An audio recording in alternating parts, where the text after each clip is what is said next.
Watch this Jewish guy get cooked trying to argue against the New Testament by appealing to the time in between the events and the writings. See if the Jews, since you want to take the Jews' book and make them the liars, and you want to make Gentiles and Romans and all these people. Oh, wait, hang on. Hold on, bro. You see, you interrupting me. I never do that. You want to tell me that the people of God that he anointed as his people, with understanding his book, who he gave these covenants to, and who he wrote these prophecies about, a foreigner, an outsider, is going to tell them how their book is work, who wrote their books and stuff like that.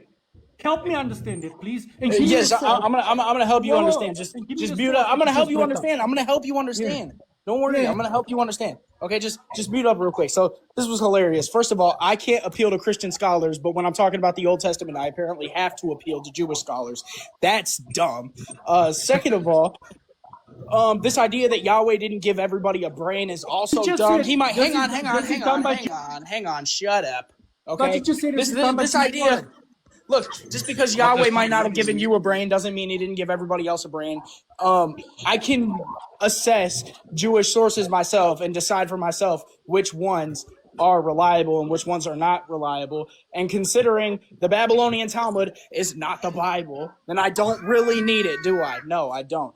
That also being said, you have one book that even if I granted, even if I conceded, which I'm not, that scholarship agrees on Ezra being written by Ezra, you have one and we have seven, and the Old Testament is far bigger than the New Testament. So that means, still my point stands, that historically and critically speaking, the New Testament beats the Old Testament in historicity. You lost. Okay, you win. Okay, Okay, now let's compare. Hold on. You win. Anyways.